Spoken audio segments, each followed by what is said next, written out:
Okay, hi guys. Today I just suddenly decided to record some video. Before initially I was recording video in Instagram, but then I decided to try something new, and it's my first time recording something in YouTube. And in this video, as you may see, I don't know, in description of this video of this translation, that I will just share with some interesting notes and thoughts that I took on my book, on my notebooks, and just free topic translation. And the first of all, allow me to share with my screen.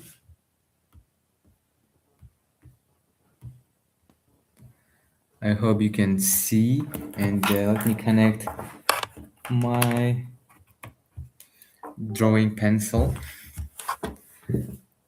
and let me open this convenient app to write down something. I hope you can see my screen, and I hope you can hear me and see me. And let's start. The first thing that I want to start from, it's about some thoughts about physics. Actually, it's really unexpected, but yes, it is. And let's start.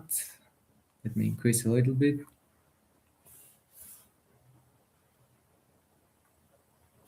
Yeah.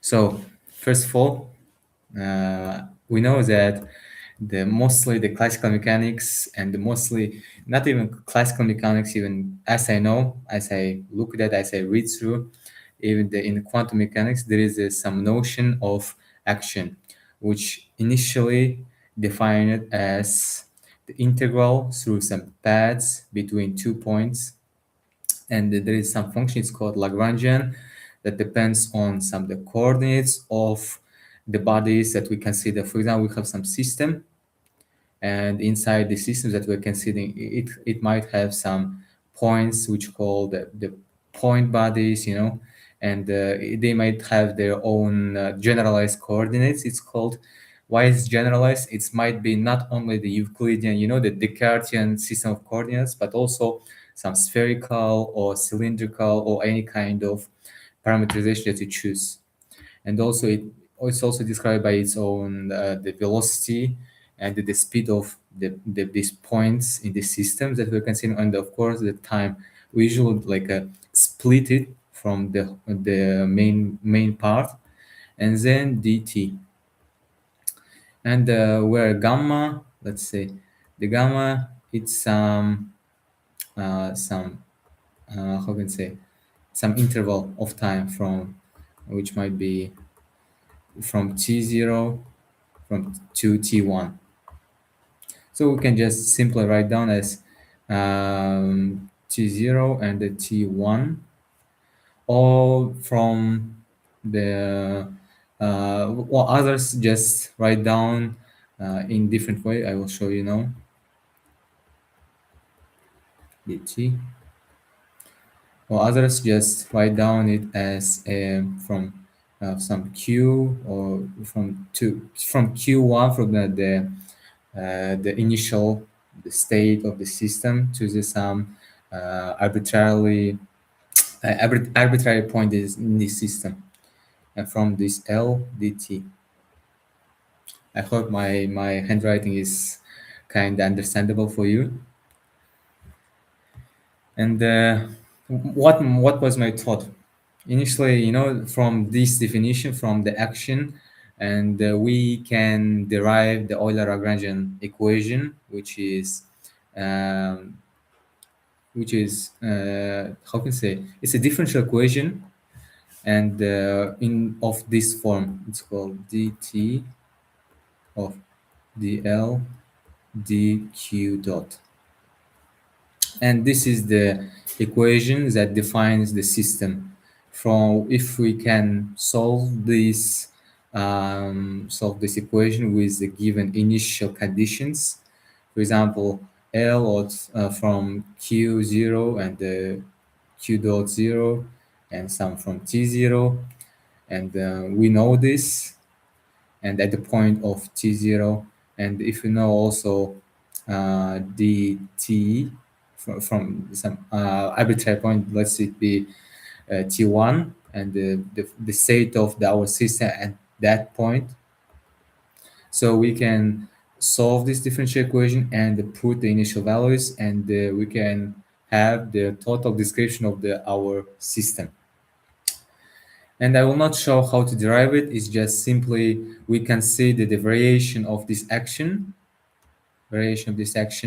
and we just simply put it zero. And by our assumption, by the Hamiltonian principle of minimization of action, it must be equal to zero, because we want to find, that's this kind of critical points. And as our usual experience and the usual experiment shows, that it's usually shows the minimum value of s, of the trajectory, how the system changes. But it's not only, it can be not only minimal point, or it also might turns out be the maximal, the value of action. Yes. But let's not dive into this topic. So yes, and s, from this we find the s minimum of s. Yes, and my thought was, what if, how to, the connection between the classical mechanics, classic, classical, and the quantum.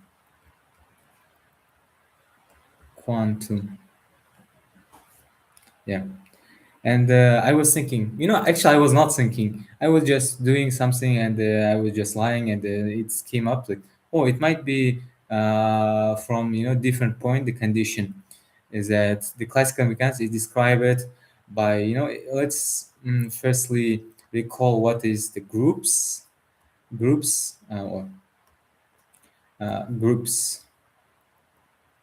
or even you can think about it as sets. And the group is just a set which where defines some operation, the one single operation. It might be addition or multiplication or any other kind of operation, and with some set of axioms. It varies actually. You can set four axioms or three axioms. Let's do like this, where you have the identity, and for any element G in this group, you have G inverse of this, and also associativity law. And the fourth one is just, for example, for G1 and G2 in G, their operation, for example, let the operation be multiplication, this kind of multiplication. It also must lie in that group. Let it be group G. So, but usually some of the definitions, they just put it off. They don't mention, by assuming that it's just obvious thing. Yes. And classical mechanics, they reminded me about G, and by its factorization, and it's by its trivial factorization. Let it be the E, this E, the identity of this group. It's called the trivial factorization, and it's just isomorphic to G, of course.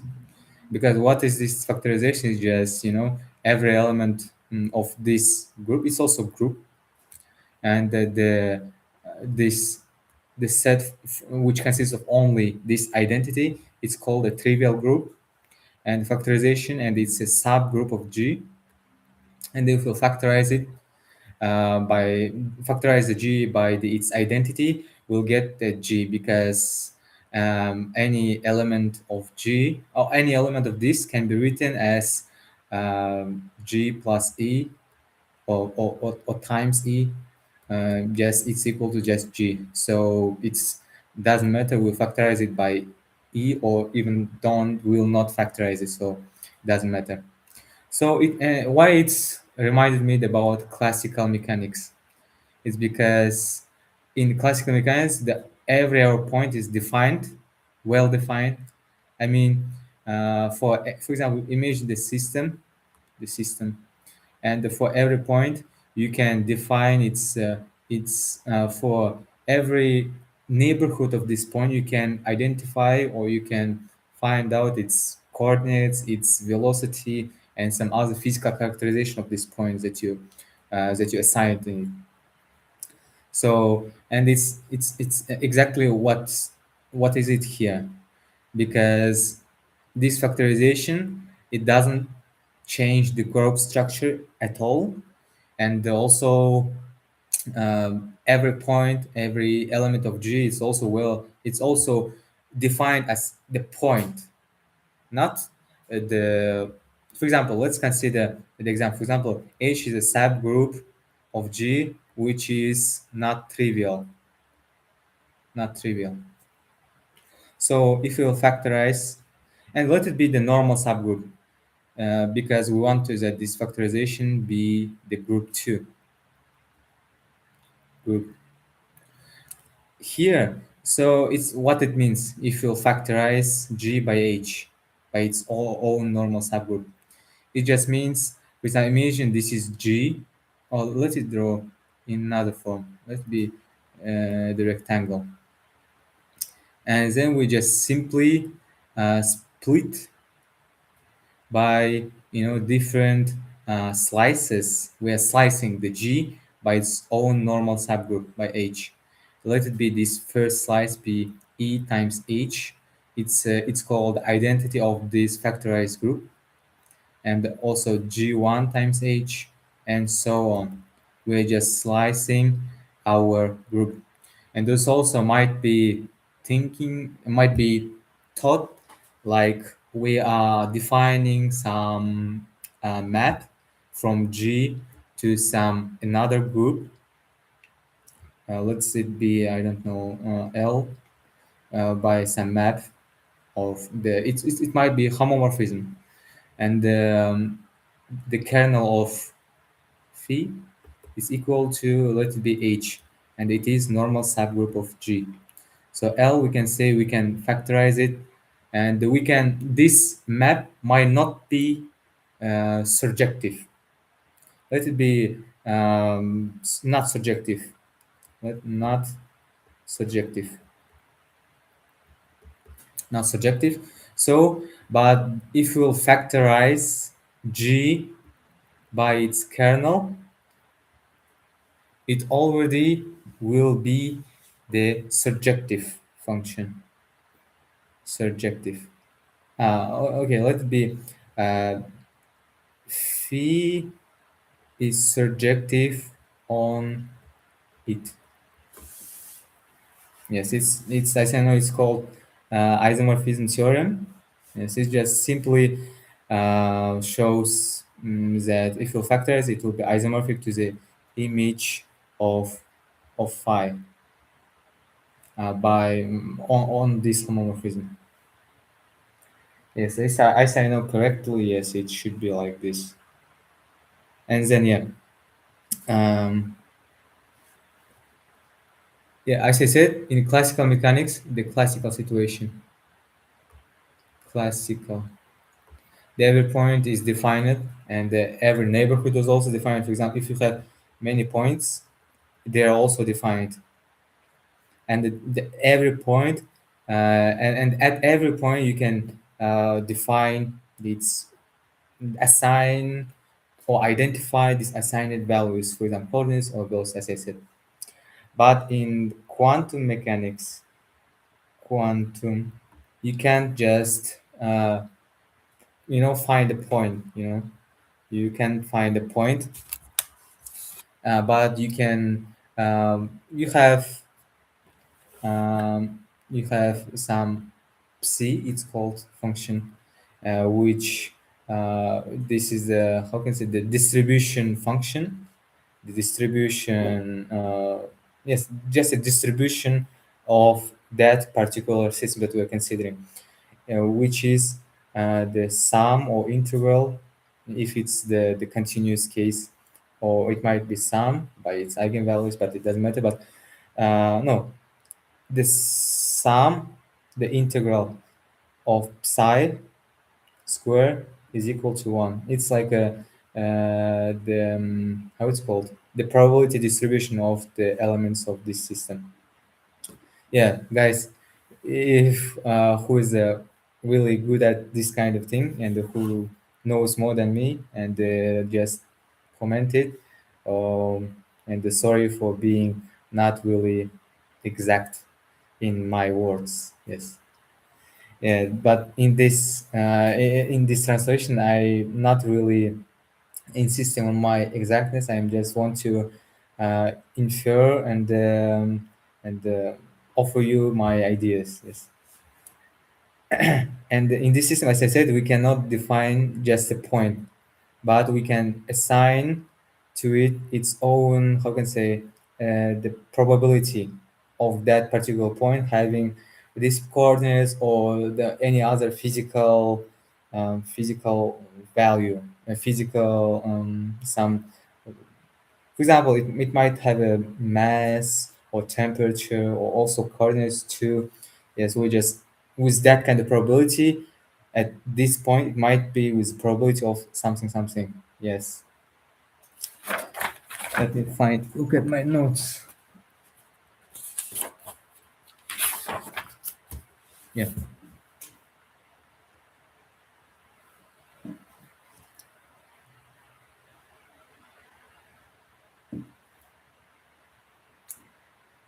Um yeah, quantum mechanics. I'm kinda, a little bit stressed I would say because I'm kinda uh, my first experience. Yeah.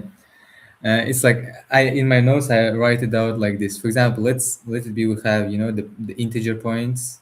The integer it's also a group. It might be under addition. Yes, it's only the group under addition.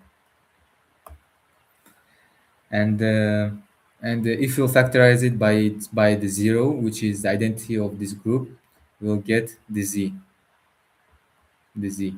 or we can put it like this. And so we have 0 plus minus 1 plus minus 2 and so on. And we have the every point or every element of this group is uniquely can be pointed out if you just put your finger on that list and you will get the element, the exact element, not with not with some probability. But if you consider this factorization of these integers by 5z, that it's called the mod z, it's also written as z5, then it's usually also written as uh, by this kind of slices, by some chosen representatives.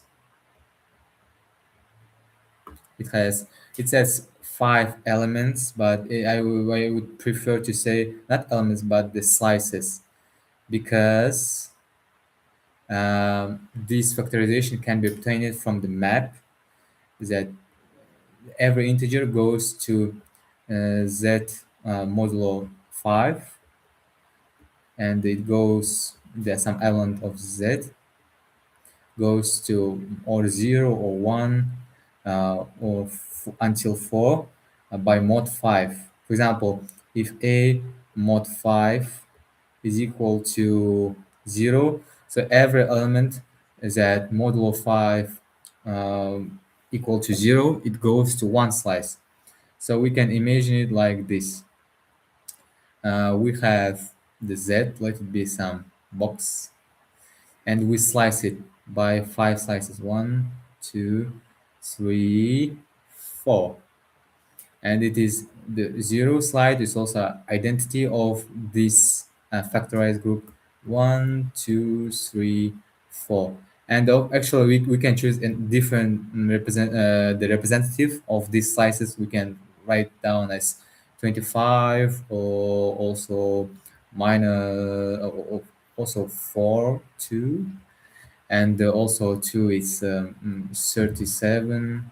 You understood because the 37 and the 2 they lie in the same slice, in the same, yeah, in this same slice, so it doesn't matter what represent we choose. And the third and 49.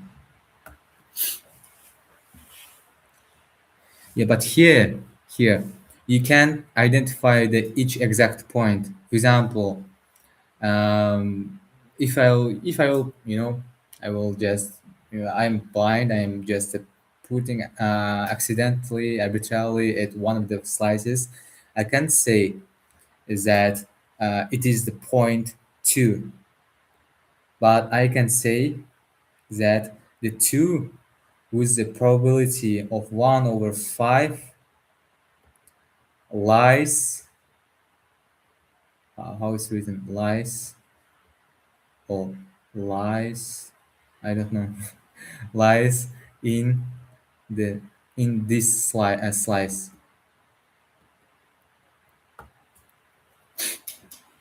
Yeah, so it's really this interpretation, this kind of approach, it really shows that it's really can be used, that there is a connection between this group interpretation and this quantum mechanics and classical mechanics. And it's also really allows to the another approach, the group theoretic approach to the physics, how we consider it. Means, for example, for example, this action, it also can be interpreted as the trajectory. For example, we have the name, it's called the phase space. Let's call it F, the phase space. And it's like a, how can I say, the manifold, and where the every, it's, for example, we have the open set of F, and it's isomorphic to R2n. And I will show why it's 2n, because it's kind of convenient. It also gives another, how can I say, another look on that problem, on that topic, where the every point is q and q dot. So every set is isomorphic. There is a map, let it be theta, which uh, the bijectively puts in correspondence the point on manifold and its own coordinates in its neighborhood, or this open set where the point the lies. Yeah, so it's, I think, really interesting approach, because because factorization, as I said, the classical mechanics. Let me write down classical. It is trivial factorization, and also quantum. It's a non-trivial factorization,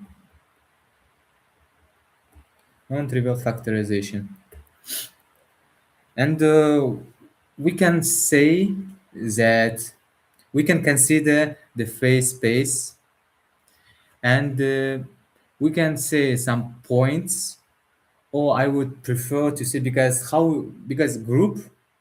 the groups, they require some operation on it. For example, initially it was that multiplication operation, but if you consider this phase space, the manifold and the points on it, it's kind of hard to define some operation. But we can consider some bundles on this phase space, that on that we can already work on. For example, the vector field on F, or the, how can I say, the tangent bundles, where, for example, we can define, let's be, for example, uh, we can consider the tangent bundle, and we can consider the operation, the addition, for example, addition of vectors,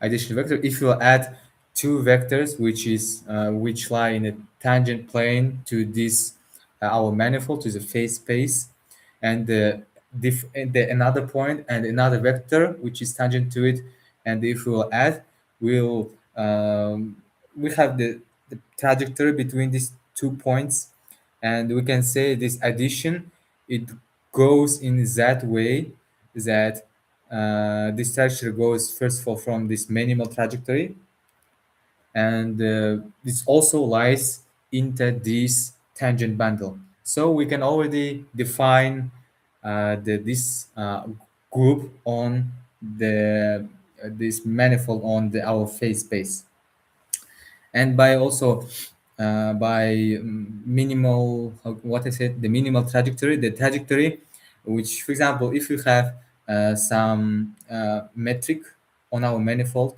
which defines the distance between 2 points on that manifold. For example, let it be I don't know. Oh, I'm really bad at drawing actually. Yes, let it be the manifold. And we have two different points. And we have vector v, for example, and vector w, some different, and we have some trajectory, and we'll move from one point to another, and this trajectory has the minimal distance. This trajectory has minimal distance. Oh, it's really not not exact what I'm saying, the minimal distance, because usually on manifolds we don't have the global notion of uh, the distance, but we can define the GIG on this small neighborhood of this point, and because this is manifold, and we already, because it's manifold, we have already identified um, the how can I say, the maps which lie in the intersection of this neighborhood. So we can define GIG the coordinately, and it always works in this small this where these points are really close to each other, we can say. Yeah. So yeah, and if we'll, for example, we'll move this vector according to this trajectory, and then we'll add, and these two vectors also will lie on this our tangent bundle. So we already have defined group.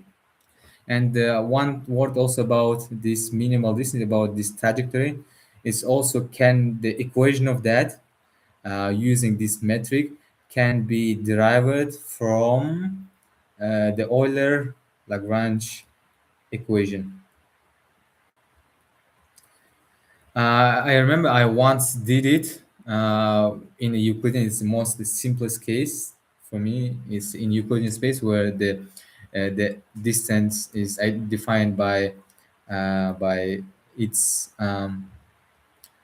coordinates, by like where the x and y is some function of t, because our this structure is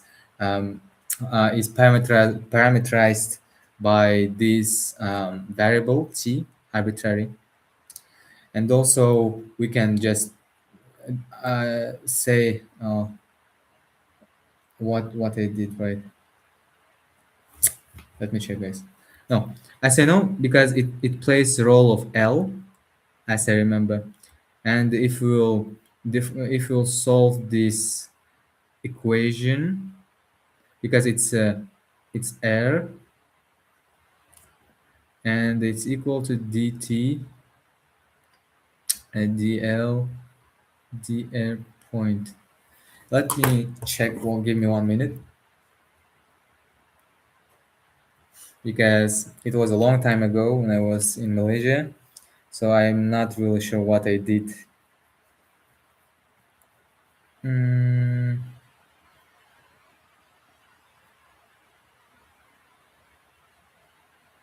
yeah, actually I did it right. I didn't expect.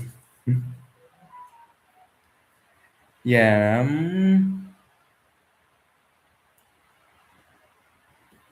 Yeah, we just solve this differential equation by coordinate, because it's a vectors. So dl dx and dt dl dx dot, and we solve, and at the end we will get the equation, our final answer y is equal to kx plus b. Yeah. Yes. Yes. Yeah, because dl, it doesn't depend on x, so it's already equal to, oh, this side is already equal to 0 because it doesn't depend on the coordinates.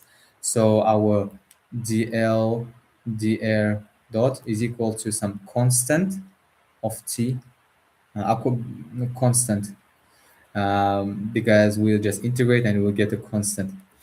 So our L, we can say, is equal to some constant, let it be K. So K, R, oh, 1 minute, R dot plus B. It's not the thing that I wanted to show, but yes, let it be. Yeah, yes, let's leave it. Yeah. So we have the group, the vector bundle, with operation, the summation by the trajectory on the manifold of the phase space. And then we can define some map, for example, from Tm, and we have some phi or phi map to something, to another group, another structure on this manifold, because on the manifold we can define, as much as we want, different groups or different structures on it, and so it will be different. And let it be some arbitrary, some group, and some also some structure like the tangent bundles on the manifold. And I think if this is the trivial, for example, if the kernel of phi is the identity, and we uh, need to define the identity on the vector bundles, but um, let's leave it, guys. And we need to decide, is it local identity or the global identity. But because it's manifold, I assume that it should be a local identity on the each um, on the each, how can I say, on each neighborhood of the point. It might be zero vector. Yes, actually, yeah. So then if the kernel is equal to identity, so it means that our phi is surjective. And let's assume that phi is also injective, then Tm is isomorphic to G. So these structures are isomorphic. So we can say that the classical mechanics, it's just a simplest case when the kernel of this mapping is um, just simply isomorphism, and simply gives the trivial factorization. Yeah. And I want to say something else, and also about one word about the homology, homology. Just don't pay attention to words, because it's, I think, that this is a trivial chain,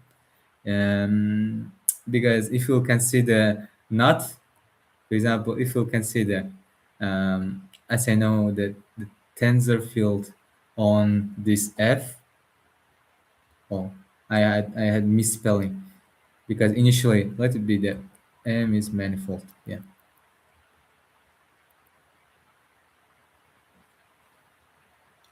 because initially I used the letter F for the phase space, so doesn't matter. For example, if you have the tensor field on manifold, for example, with the rank S and R, with this contra and the how can I say, the co-coordinates and the contra coordinates. I don't know how it's called in English. Sorry for that. And also, I think it just gives the simple exact chain, short, a short exact chain, because for each of them, for each of these um, chains, the kernel, it no, let's just forget. I can't form it in my mind, but I think it might have uh, some this interpretation about in terms of homology and cohomology. I'm not a really expert on everything of that. I'm just chit chatting with myself here in the presence of you. Yeah, and just let's just delete it. But why I was thinking about the homology and cohomology, because I think the classical mechanics corresponds to the really the trivial chain, or the exact chain, where the for each of the elements of this chain or sequence, they are exact, which exactness means the kernel of some map is equal to image of this map. Yeah, it might be. I'm just assuming. I didn't. I just this thought just came to me just now, so I need to look at it one more time by myself. Yeah, but the different thing happens with the quantum mechanics. Why? Because it's quantum mechanics. Always something happens there. And there we have already non-trivial mapping. For example, Tm, where we have, let's say, different map. Let it be gamma to some another group. Let it be H. And already the kernel of this gamma is not trivial. So we have factorization of Tm by its kernel. Yeah. And I think we can interpret it with from this point. H and G, there were some physical values and the physical interpretations. For example, H might be the mass or the coordinates. For example, the coordinate plus coordinate, it's just the silly analogy, but the coordinates plus coordinates plus coordinates is always coordinates. So it has a group structure, if you get it. Yeah, the coordinates and coordinates. So it's also some group which has a group preservedness, and we can. It's also isomorphic to its image of gamma.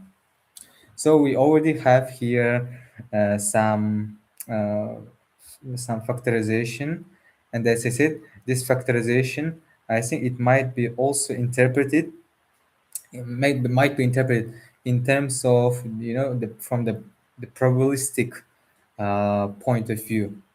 As I said before, here I will show you now. Yeah, here. Well, yeah, here. Or where? Here, yeah. Is that the point two here in the Z5, the Z mod 5 cannot be identified, exactly the point two, but it can be said that it can be found with probability 1 over 5 in that slice.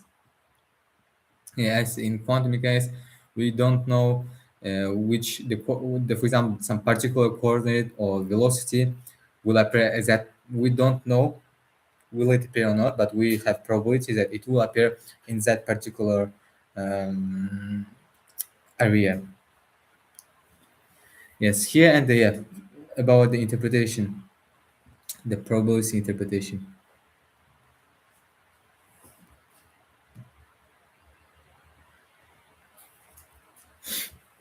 as I said, because usually we used to think, well, we usually used to think that here, for example, as I said, the slices they have the proper uh, probabilistic distribution. For example, the p p. So they are equal and their sum is equal to 1. But it might be, the density of some particular, for example, here, Tm, its elements are vectors. The vector lies into the tangent bundle.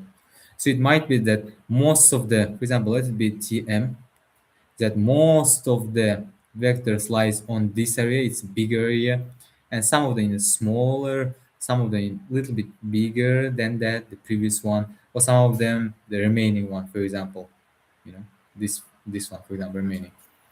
So they are not really the good distribution. They are not the probability of one particular vector being in one of them. They are not equal. So we also can assign the I don't know, some, for example, we have some map, the p is called probability, and there's some map which puts in correspondence to each of this slice its own value, for example, r, or we just can restrict it for the interval from 0 to 1. Yeah.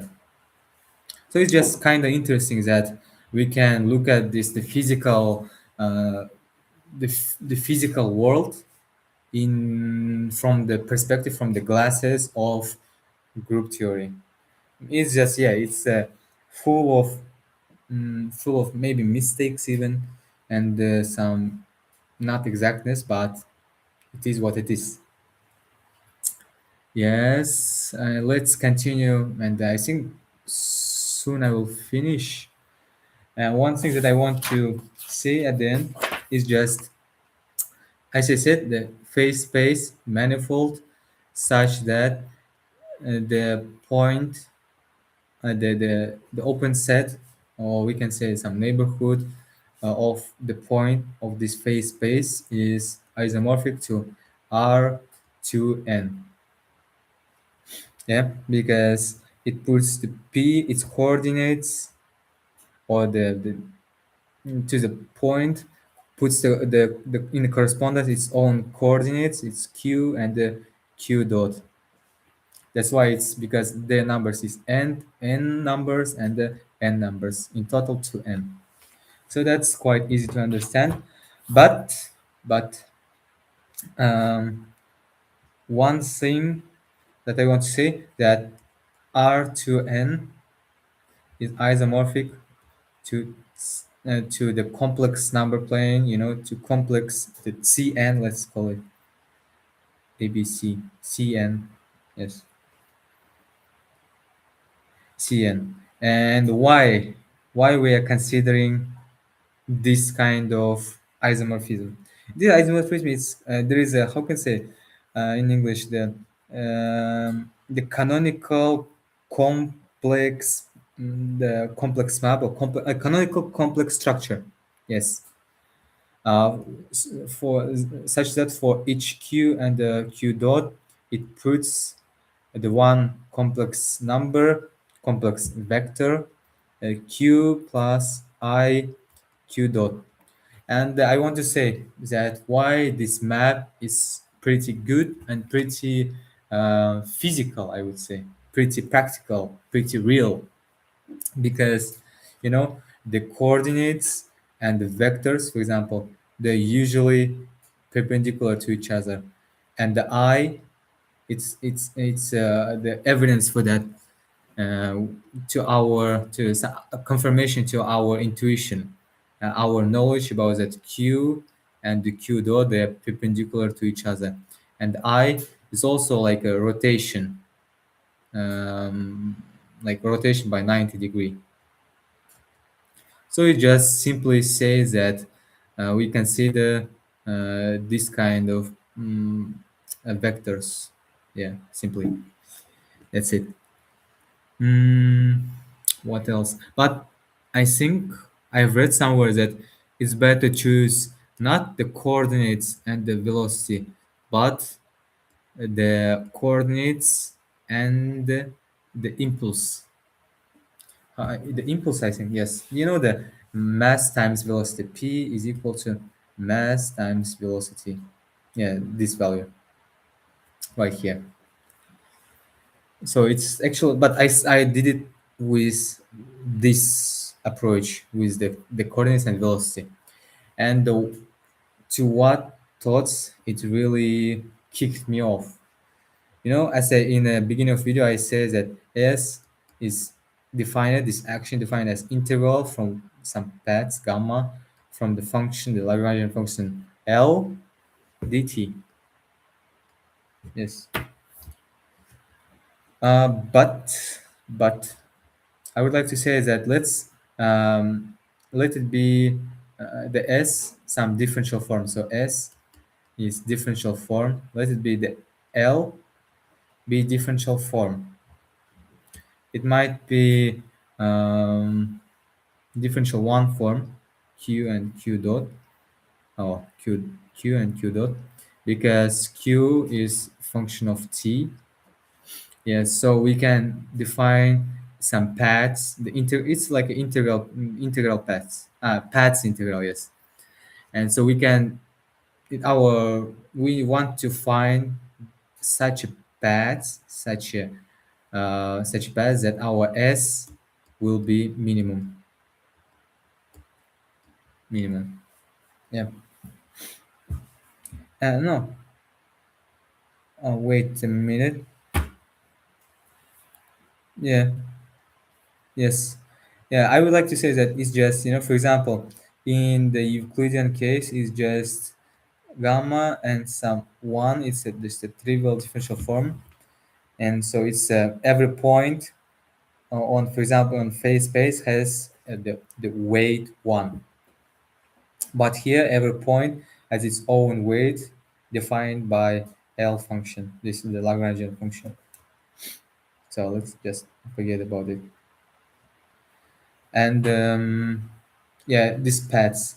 But also in the in complex analysis there is a notion of homotopy.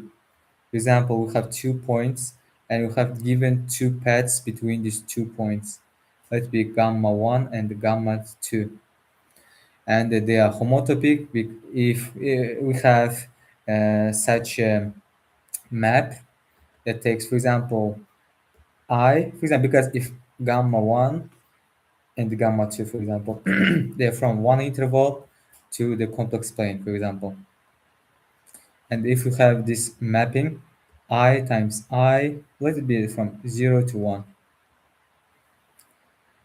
to some complex plane 2, and we have this lambda of S and R, for example, such that um, the one of them is like an index of these particular parts, and some of them is the coordinate of that point. Yeah, of that point. Yeah. Let it be this. Let it be index and let it be coordinate. Yes. So lambda of 0 r is let it be t for more convenience, because we already get used to the t is a parameterization of some line. It's equal to gamma, might be 0 and 1, 0 and 1. Yeah, it will be more consistent way of writing. Gamma 0 of t, and the lambda of 1 t is just lambda 1 t.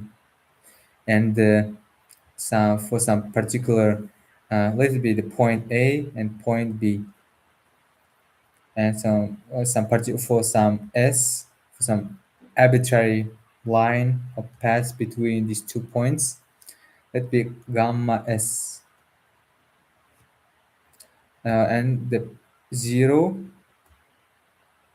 zero is just point A, yes, and the lambda of s and 1 is just b. Yeah, because the initial point and end point, initial point and end point. That's it. Yeah, and there is a Cauchy theorem that for example, if you have some function, let it be f of z, and we have let it be gamma 1 and homotopic to gamma 2. So integral the paths integral by the gamma 1 of function f of z is equal to integral from the paths gamma 2 of f of z. This is the main theorem of Cauchy. How it's written, the Cauchy. I don't know the spelling of his name in English. Yeah, and it made me think about that. For example, we have the complex plane, for example, and we have 2 points, and we have homotopy class of the paths between them. So the Cauchy integral says that value of the integral on that area by any paths between these 2 points which lies on that particular area are constant, are the same. Yes, and it's really how can I say, forced me to think about the Stokes theorem, because what Stokes theorem says, delta, for example, some manifold, some differential form is equal to m and the outer differential of this differential form. Yes, what it states. And I was thinking that uh, because we can say that this particular region, it's also some manifold. It's a manifold. So it's, and we can find, for example, let this region be u by this region and delta and the differential form. And we can say that, for example, if we are initially given, for example, f of z, the function, so you can just simply write that integral from that region delta f, and this and the left side, what it says, let the gamma 1 and gamma 2, and in that definitions the direction is also important, gamma 1 gamma 2, and let it be the delta u is equal to just gamma 1 union gamma 2, but you know in a different direction opposite to gamma 1. So just gamma 1 union gamma 2. Yeah, yes, it should be like that. So it just we can find this, so it let's be some constant k, so it just k. Yes, and this actually shows, it's a really interesting, I didn't see it before actually, but it's really wow. There is also one theorem that if our what was it, yeah, if you have, for example, the sphere and the torus, for example, the donut, and for example the every for example we have the closed integral, the closed paths on the sphere, let it be what we didn't use, the Greek letters, let it be beta. So integral beta, so any differential form in it is equal to 0, the any closed paths on it. but not every closed path equal to zero on torus because there is a hole here. So it can't be because because any closed region, we can say that it's homotopy to zero. So it's okay. What was it?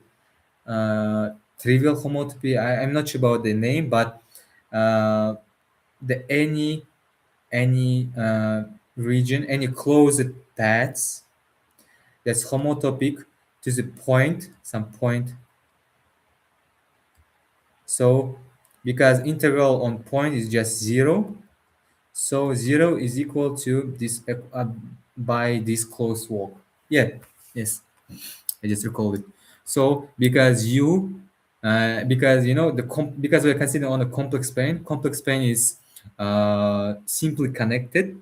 Yes, there is no holes and just connected. So this region is homotopic to some point on inside of its region.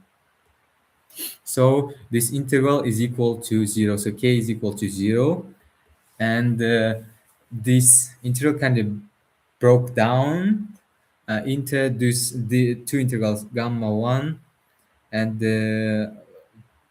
minus. Okay, plus gamma 2, but in a different direction of from differential form, um, omega is equal to 0. But the integral from gamma in a different direction is just minus integral from gamma 2.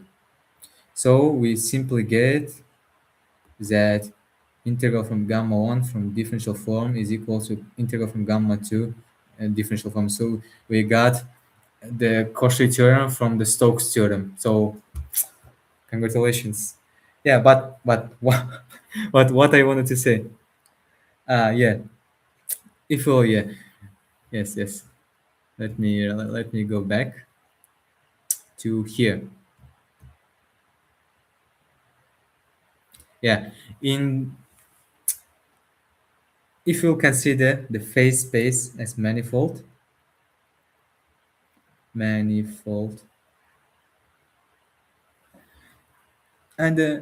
this path lies on it.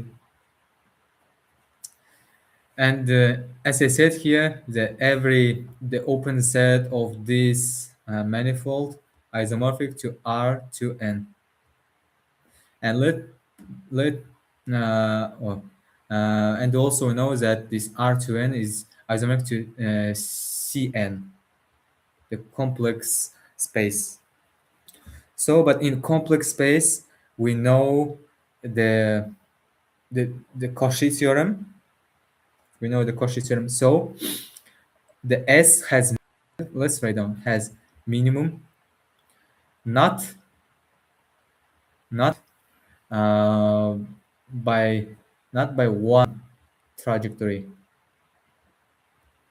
but the the homotopy class of trajectories. So, and what it reveals us at the end, because not one path but some class of paths on the manifold, yes, gives us the minimum value of this action. And what insight we can get, that it really reminds the what I want to say, the quantum mechanical interpretation, that we don't have the is that one trajectory, but we have different uh, many of them between 2 points. Yeah. So our for example, our particle can go from any of them and with different uh, probabilities, but for our this particle, they are all the same because they all of them gives S minimum. Yeah, I find it really fascinating. It's very beautiful how the different areas are really connected, I would say. Yeah, let's little bit summarize the our. I can split the video in two parts. The first part is about the the connection between group theory and the physics, and second part is about how can I say notion about complex analysis and and uh, and manifolds, which is differential geometry, but also about physics too. Yeah, guys, I am just glad to share it with you.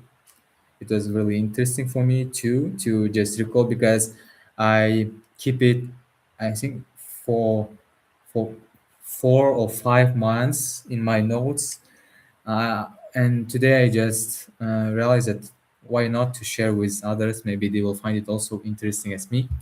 And if you have some other interesting thoughts, ideas um, about anything, just text me. And yeah, I think it will be interesting. And I also need to, because most of the things that I wrote down here, not really formal. It's just like some magician being mathematician, something like that. And I need to be more precise for my own well-being. Yeah, but as I said, if you have an idea and you have the patience to formalize it, you can do it. So I hope I can do it if someone will not steal it from me. Okay, I don't think so that it will happen. So guys, thank you. Bye bye. Let me close the window.